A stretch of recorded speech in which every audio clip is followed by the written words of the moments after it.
इतिहास रच दिया है भारतीय जनता पार्टी ने पश्चिम बंगाल में।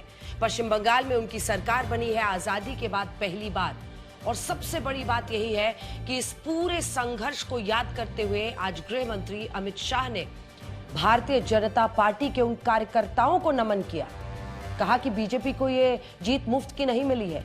321 कार्यकर्ताओं ने अपनी प्राणों की आहुति दी है, संघर्षरत रहे और इसीलिए आज ये मकाम उनको हासिल हुआ है।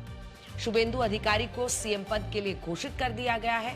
और शुभेंदु अधिकारी कल जब कवि गुरु रविंद्रनाथ टैगोर की जयंती पूरा बंगाल, पूरा देश मना रहा होगा, तब शुभेंदु अधिकारी परेड ग्राउंड में शपथ लेंगे मुख्यमंत्री के तौर पर। यह कहानी एक ऐसे शख्स की है, शुभेंदु अधिकारी, जिसका नाम है, जो ममता बनर्जी के बहुत करीबी थे, जिन्होंने राजनीति में कई संघर्ष किए, लेकिन वो इस मकाम तक पहुंचे कि आज वो ममता दीदी की कुर्सी पर खुद बैठ रहे हैं। वो बन रहे हैं मुख्यमंत्री पश्चिम बंगाल की। बहुत ज्यादा पुरानी बात नहीं है, लगभग 5-10 साल पहले ये सोचना भी मुश्किल था कि आपको बंगाल में ऐसे लोग मिलेंगे जो बीजेपी का नाम तक लेंगे। वहां पर या तो कांग्रेस, वामदल और उसके बाद से टीएमसी का शासन रहा। बीजेपी का नाम तक लेने वाले लोग नहीं मिलते थे।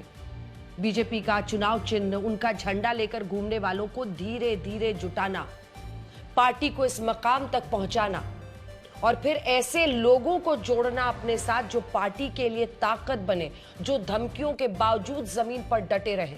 बीजेपी के लिए यह संघर्ष बहुत लंबा रहा है और इसीलिए श्यामा प्रसाद मुखर्जी की धरती पर, जो एक तरह से भारतीय जनता पार्टी के लिए सबसे पूजनीय नेताओं में से एक है, उन्हीं श्यामा प्रसाद मुखर्जी की धरती पर आज बीजेपी अपना सरकार बना रही है। दूसरी बड़ी बात, बंगाल की अपनी एक संस्कृति है, बंगाल का अपना एक इतिहास है। बंगाल अपने आप में अगर आप देखिए तो चाहे वो लिटरेचर हो, चाहे वो विज्ञान हो, हर क्षेत्र में इतना संपूर्ण रहा है। इस देश को राष्ट्रगीत दिया है बंगाल ने, इस देश को राष्ट्रगान दिया है बंगाल ने। कवि गुरु रविंद्रनाथ टैगोर की पंक्तियों को बच्चे बच्चे याद करके अपने जीवन में उकेरते हैं, उतारते हैं। उसी पश्चिम बंगाल की धरती पर भारतीय जनता पार्टी एक लंबी लड़ाई के बाद अपनी सरकार बना रही है और भव्य परेड ग्राउंड में प्रधानमंत्री नरेंद्र मोदी की मौजूदगी में ये शपथ ग्रहण समारोह होगा, जिसमें प्रधानमंत्री नरेंद्र मोदी से लेकर गृह मंत्री अमित शाह और इसी के साथ माना जा रहा है कि तमाम राज्यों के मुख्यमंत्री भी इस शपथ ग्रहण समारोह में एक तरह सा शक्ति प्रदर्शन भी इसे कहा जा सकता है। आज गृह मंत्री अमित शाह शुभेंदु अधिकारी का नाम घोषित करने के बाद बहुत भावुक नजर आए। वो भावुक इस बात से थे कि उनके सामने इतना बड़ा विधायक दल बैठा हुआ था। उन्होंने कहा कि हमारी संख्या 1 से 3, 3 से 77 और आज देखिए इतना बड़ा विधायकों का समूह मेरे सामने बैठा हुआ है। अलग अंदाज में दिख रहे थे। अक्सर आपने उनको आक्रामक अंदाज में और किसी न किसी मुद्दे पर जवाब देते हुए सुना होगा, लेकिन आज बड़े हर्षित थे, अपने विधायकों को देखकर गदगद थे और इसी के साथ भावुक भी हुए। भावुक हुए जब उन्होंने कहा कि भारतीय जनता पार्टी का ये सफर कैसे गंगोत्री से लेकर गंगा सागर तक का अंग बंग कलिंग का ये पूरा सपना पूरा हुआ है। बीजेपी ने बंगाल में बाकायदा तैयारी ऐसी की, ऐसे कप्तान को मैदान में उतारा जो टीएमसी की फील्डिंग को बहुत अच्छे से समझता था। जी हां, अगर आज शुभेंदु अधिकारी मुख्यमंत्री पद की शपथ ले रहे हैं तो इसके पीछे कारण यही है। शुभेंदु अधिकारी, जिन्होंने ममता बनर्जी को इतने करीब से देखा था, सालों साल देखा था, वो जानते थे कि उनकी कमजोरी क्या है, उनकी मजबूती क्या है।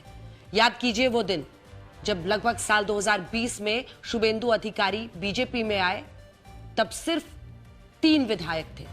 वहां से लेकर ये 207 विधायकों का सफर, दरअसल उन्हें कमजोरी पता थी। ममता बनर्जी खुलकर मुस्लिम वोट बैंक की पॉलिटिक्स करती थी और उनकी इसी कमजोरी को उन्होंने अपनी ताकत बनाया। एक वक्त ऐसा भी था जब ममता बनर्जी छोड़कर, जब शुभेंदु अधिकारी टीएमसी छोड़कर जा रहे थे बीजेपी में, तो ममता बनर्जी ने कोशिश की उन्हें मनाने की। प्रशांत किशोर को उन्होंने उनके घर भेजा और ये कोशिश की कि प्रशांत किशोर किसी तरह से शुभेंदु अधिकारी को मना ले, समझा ले और टीएमसी में ही रोक ले। लेकिन शुभेंदु अधिकारी ने मन बना लिया था। उन्होंने अपने तिरस्कार को ही ममता बनर्जी के तिलिस्म को तोड़ने का सबसे बड़ी ताकत बना डाला।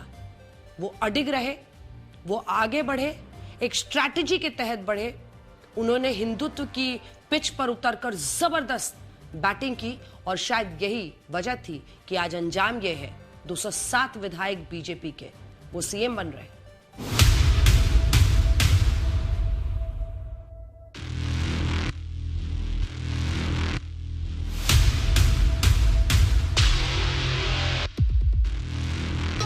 4 मई को बंगाल में बीजेपी के लिए शुभ घड़ी आई और आज 8 मई को इस शुभ घड़ी के साथ शुभेंदु अधिकारी बंगाल के नए मुख्यमंत्री चुन लिए गए।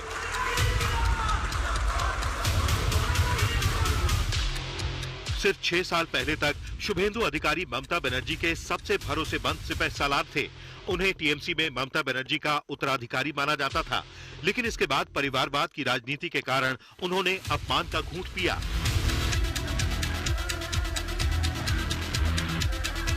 अभिषेक बनर्जी को आगे बढ़ाने के लिए ममता बनर्जी ने अपने खून पसीने से टीएमसी को सींचने वाले शुभेंदु अधिकारी को किनारे लगा दिया, लेकिन यही तिरस्कार साल 2026 में ममता बनर्जी के तिलिस्म को तोड़ने की ताकत बना और बंगाल में बीजेपी का झंडा फहराने का सपना पूरा हो गया।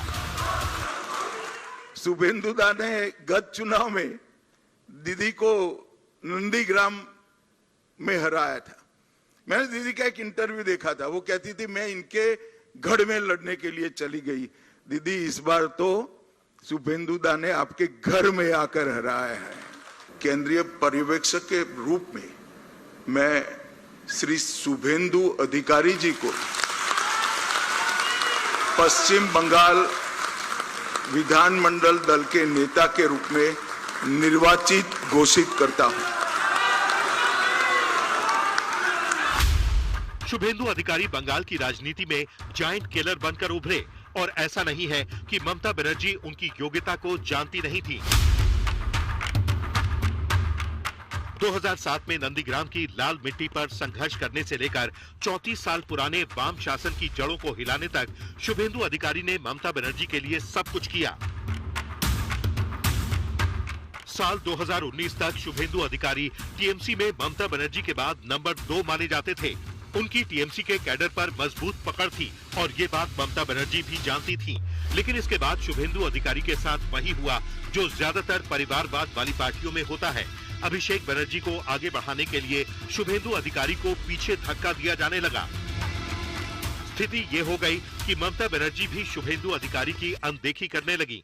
उनसे ये उम्मीद की गई कि वो जैसे ममता बनर्जी के सिपहसालार बने, वैसे ही अभिषेक बनर्जी के भी सारथी बनेंगे।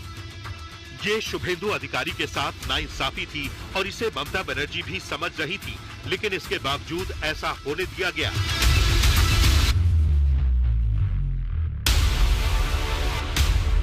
ये तय कर लिया गया कि अभिषेक बनर्जी ही ममता बनर्जी के उत्तराधिकारी हो सकते हैं, न कि शुभेंदु अधिकारी।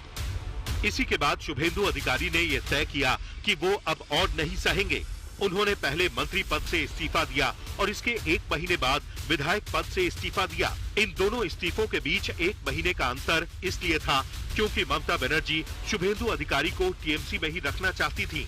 इसके लिए उन्होंने कई तरीके अपनाए। अपने कई लोगों को शुभेंदु अधिकारी के पास भेजा, जिनमें प्रशांत किशोर भी शामिल थे, लेकिन शुभेंदु अधिकारी ने कहा कि अब उनका फैसला बिल्कुल नहीं बदलेगा। इससे पहले ममता बनर्जी ने कभी किसी नेता को इस तरह पार्टी में रोकने की कोशिश नहीं की थी। 2017 में जब मुकुल रॉय ने पार्टी छोड़ने की बात कही थी, तब ममता बनर्जी ने बिना देर किए उन्हें खुद पार्टी से बाहर कर दिया था। लेकिन शुभेंदु अधिकारी को लेकर ममता बनर्जी नर्म नहीं। कारण यही था कि ममता बनर्जी जानती थी कि शुभेंदु अधिकारी के साथ गलत हुआ है और उन्हें उनके हक से दूर रखा जा रहा है। अभिषेक बनर्जी के कारण शुभेंदु अधिकारी टीएमसी से निकलकर बीजेपी में आए और आज वो बंगाल में बीजेपी की पहली सरकार के मुख्यमंत्री बनने वाले हैं। আমি তাদের সবাইকে অন্তর থেকে প্রণাম দিন জানাতে চাই। আপনাদের সকলের সহযোগিতায় আমরা জিতেছি। ভয় আউট, ভরসা ইন। शुभेंदु अधिकारी को बीजेपी ने इसलिए भी मुख्यमंत्री चुना क्योंकि वो चुनावों में पार्टी की जीत का बड़ा फैक्टर बने। जिस मेदिनीपुर क्षेत्र पर शुभेंदु अधिकारी की मजबूत पकड़ थी, वहां बीजेपी की जीत का स्ट्राइक रेट 96% रहा। मेदिनीपुर क्षेत्र की 56 में से 54 सीटें शुभेंदु अधिकारी ने बीजेपी को जिताई और सिर्फ 2 सीटें ही टीएमसी जीत पाई। ये करिश्मा कम था कि शुभेंदु अधिकारी ने ममता बनर्जी को उनके गढ़ में घुसकर हराया और उनसे भवानीपुर सीट भी छीन ली। शुभेंदु अधिकारी की यही जीत उनके मुख्यमंत्री बनने की सबसे बड़ी योग्यता साबित हुई।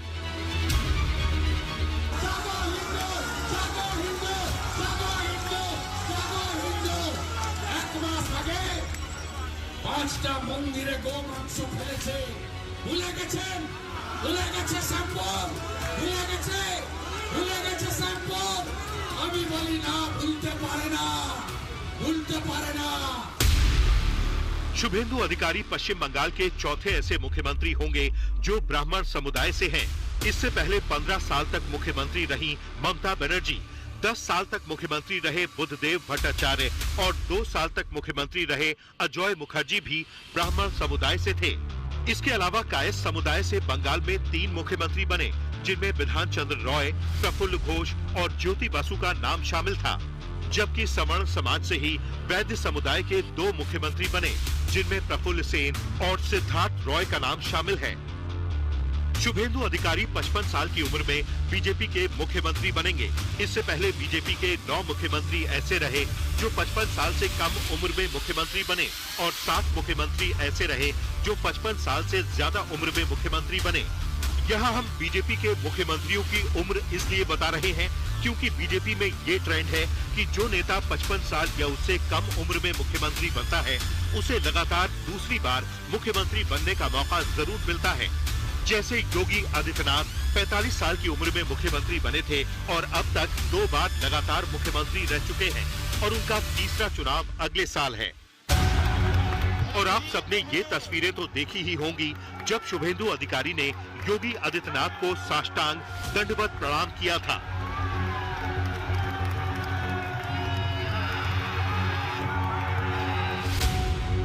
मौजूदा वक्त में शुभेंदु अधिकारी बीजेपी के 5वें ऐसे मुख्यमंत्री होंगे जो दूसरी पार्टी से आए हैं। उनसे पहले बिहार में सम्राट चौधरी मुख्यमंत्री बने जो आरजेडी से बीजेपी में आए थे। असम में हिमंता बिस्वा शर्मा मुख्यमंत्री बने जो कांग्रेस से बीजेपी में आए थे। त्रिपुरा में मानिक साहा मुख्यमंत्री बने और वो भी कांग्रेस से बीजेपी में आए थे। और अरुणाचल प्रदेश में पेमा खांडू मुख्यमंत्री बने और वो भी कांग्रेस से पार्टी बदलकर बीजेपी में आए थे। यहाँ बीजेपी का एक खास पैटर्न ये भी है कि वो उन राज्यों में मुख्यमंत्री को लेकर प्रयोग नहीं करती जहाँ उसे पहली बार जीत मिलती है या जहाँ उसका बहुत मजबूत कैडर नहीं होता।